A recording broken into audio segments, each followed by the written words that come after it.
Greetings. I am Mr. Grimreaper 512, and welcome to my channel. Tonight, me and Dark Knight 987 are going to cover the 1990 classic, Darkman. This classic was revered as one of the most horrifying trilogies in the history of film cinema. Me and Dark Knight, for the next 32 days, on this dark harvest, on this autumn harvest, we'll take you through 32 of the world's most horrifying films in history. Much like last year, it's time to scare the piss out of you. But anyway, enjoy. Oh yeah, and I forgot. Tickets, please.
Greetings, I'm Mr. Grimreaper 512 with Dark Knight 987, and tonight, welcome to Season 2 of Rip from the Silverscreen.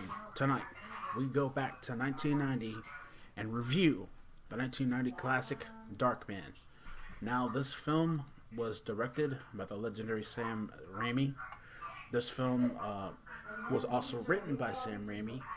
In this film, it stars Liam Neeson, Frances McDormand, Colin Firth, and the late great Larry Drake. And the music was done by the legendary Danny Elfman. So okay, so this is the first of three Darkman films, and me and him have seen it. So much like we did last year, we're gonna do exactly the same thing we did last year. We're gonna take you through 32 movies. We have 32 movies lined up for the ending of September and all into October. So we're gonna talk about the plot, go through the plot like we always do. By the way, there will be spoilers, so if you have not seen the movie, please freaking pick the movie up. So, yeah, so here we go. Alright. Dr. Peyton Westlake, played by Liam Neeson, is developing a new type of synthetic skin to help burn victims, but cannot get past a flaw that causes the skin to rapidly disintegrate after 99 minutes. His girlfriend attorney, Julie Hastings, discovers the Belisarius Memorandum. I can't say that word, sorry. An incriminating document that proves developer Louis Strack Jr. has been bribing members of the zoning commission. When she confronts Strack, he confesses, showing Julie that he plans to design a brand new city, creating a substantial number of new jobs.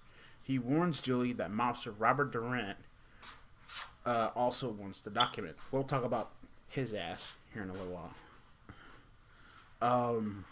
At Westlake's lab, Westlake and his assistant Yakatito are testing the skin when the lights go out.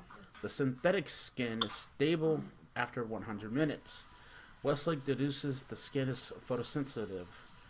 Their joy is short-lived as Durant and his men show up and demand the memorandum or something like that. I don't know. Which Westlake knows nothing about. They search for the document, and Durant has his men kill Yakatito and beat Westlake, burning his hands and dipping his face in acid. Jesus.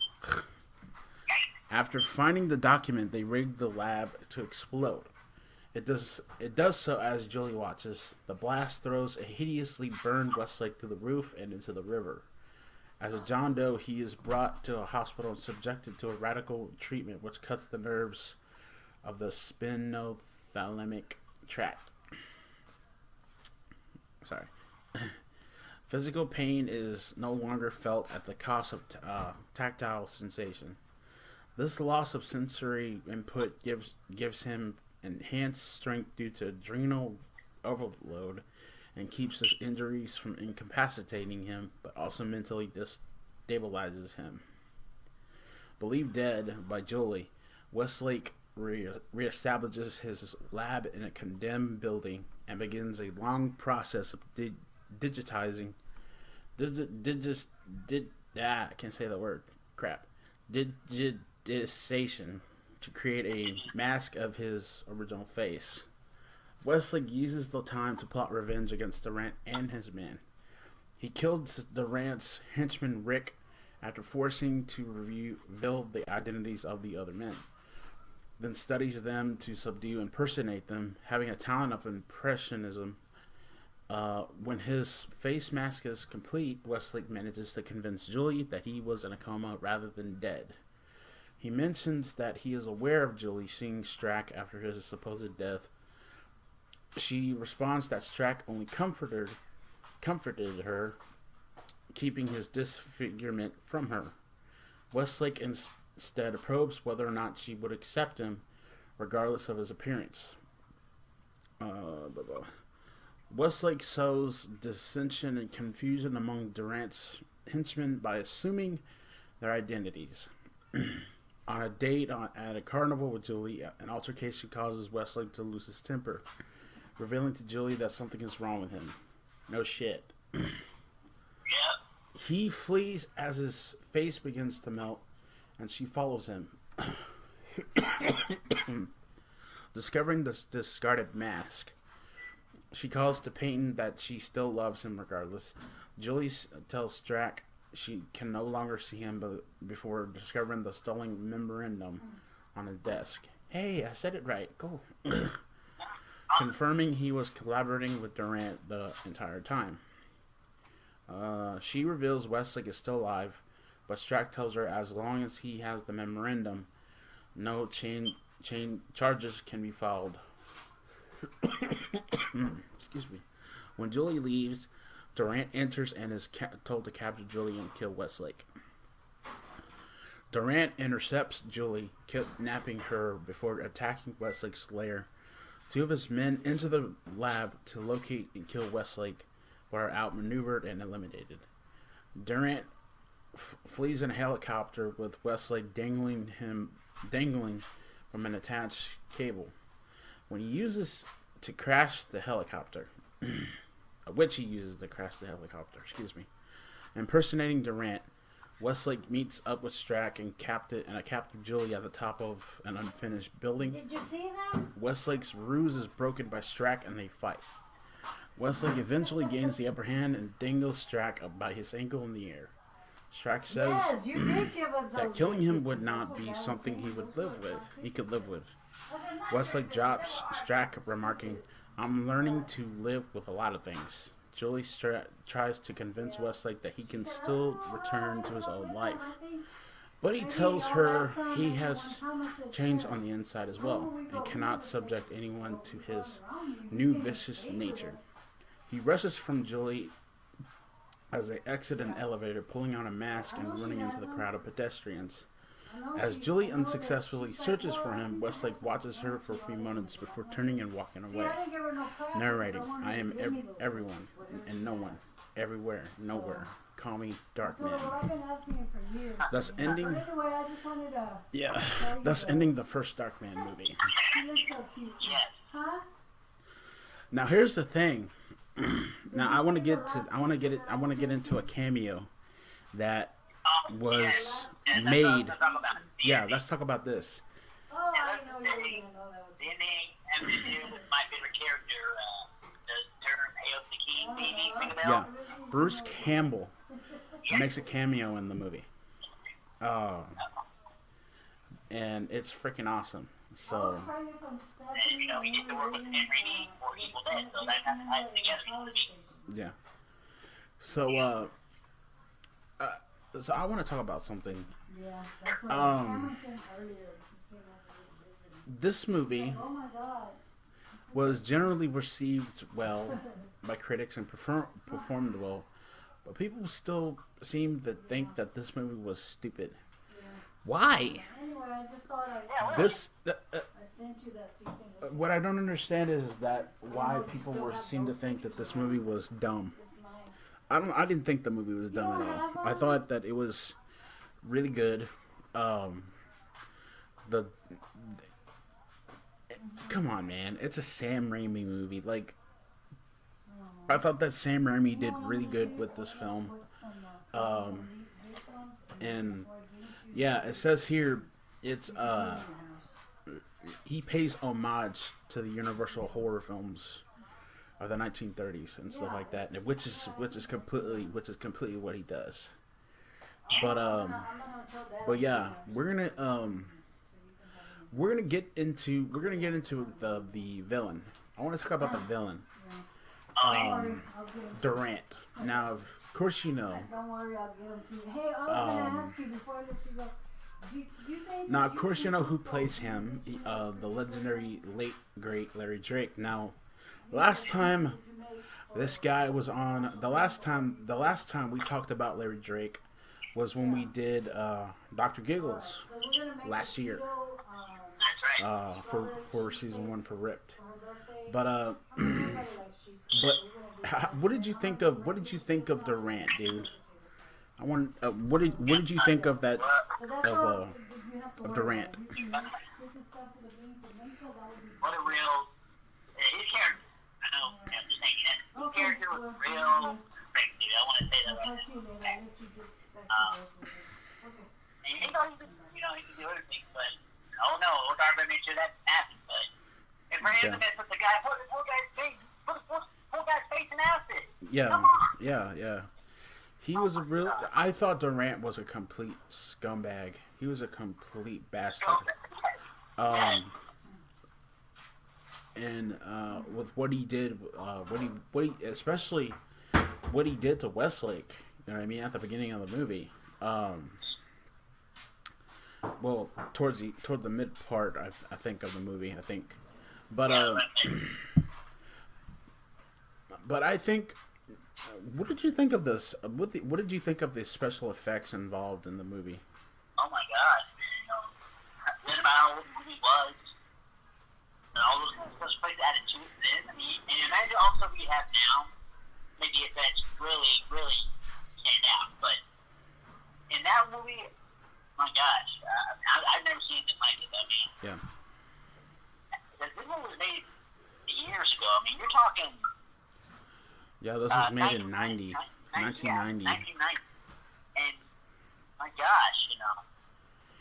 And I don't think CGI came into it. I don't think CGI came around until like 97. I think. Yeah. Like 7 years later. Yep. So this is when like CGI was kind of like, kind of in the infancy stage, I think.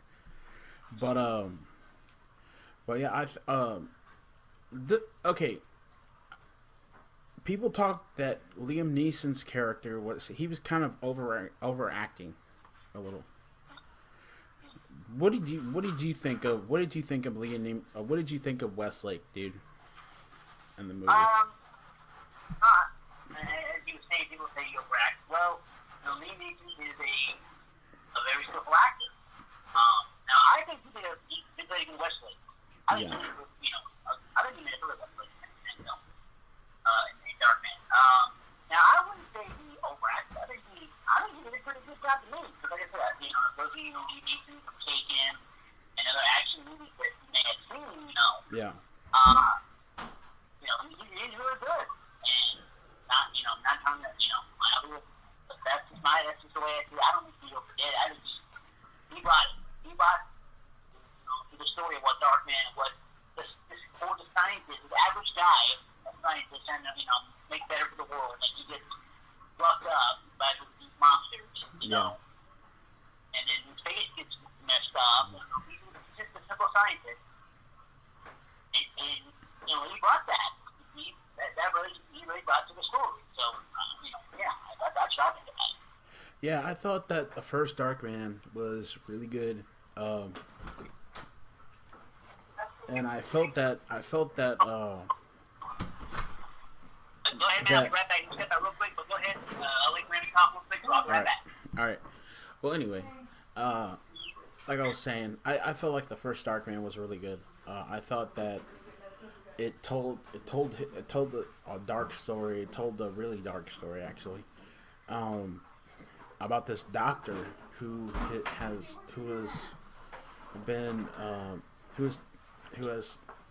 had his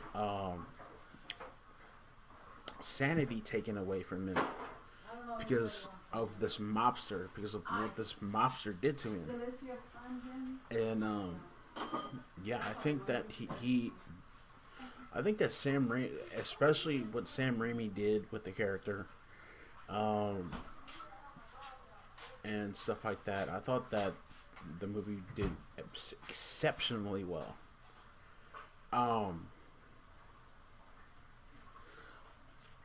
But you guys are probably asking, well, Grim, you guys are probably asking, well, Grim, what'd you give it? Well, I think me and Knight would agree this movie deserves a 10 out of 10. No doubt. Yeah. Yeah. But anyway, like I was saying, I think that me and Knight would agree that this movie definitely deserves a 10 out of 10. Because this movie had some really exceptional stuff. Frances McDormand, the whole entire cast put on one hell of a freaking good film. I know people are gonna say like, well, Grim, there was a lot of stuff wrong. Yeah, in a way, there was you could probably say that, but I don't think Liam Neeson was overreacting. You know what I mean? I don't think people want to say that Liam Neeson was overacting in the movie. That he did not. That I don't know. But I thought that Darkman was really good and stuff like that. But what do you think, man? Yeah, I thought it was really good. After now seeing it, and for those of you who know, I actually have the DVD trilogy. I actually found it at the art, so someone actually was selling it, and I actually got it. So that's how I came to watch this movie. But anyway, I thought it was good. Again, good movie. He's a great actor. He brought it. And I would recommend it. If you haven't seen Darkman, look for the DVD that has all three films. Watch the trilogy. And we're going to get 2 and 3 as well. But check them out. Check out Darkman. What do you think of this scene? Clean. In the lead role. Check it out for yourself. I thought, and like Rim, and I are in both here. I thought it was good. I'd watch it again if I wanted to. Yeah. So I think that about covers it for this first episode of Rip from the Silverscreen Season 2. The next time you see us again will be tomorrow. We're going to talk about Darkman 2. And I got a lot to say about that, especially what they do with the rant. But also, the other thing is that Liam This is the only movie that Liam Neeson is would be in. The next two does not have Liam Neeson as the main character. So it's if you know who Arnold Vosloo is, he was in the first two. He was in The Mummy and The Mummy Returns. Yes, you played the mummy. That was the villain. Yes. Yeah, he was Emotep in the first two. It's going to get more crazier in 2 and 3 for Darkman. We're going to get to this part tomorrow, so stay tuned for that. And hey guys, hope you start to enjoy our Look the Silverscreen 31 shows. Already October's going to be upon us, so look out for more. And check us out. Leave a comment below, and I guess we'll catch you guys later. If you like Darkman, let us know what you liked about it. If you hated it, let us know what you think and stuff like that. That's gonna be it for me. I am Mr. Grimreaper 2 with Dark Knight 987. We will see you all in the afterlife. Peace.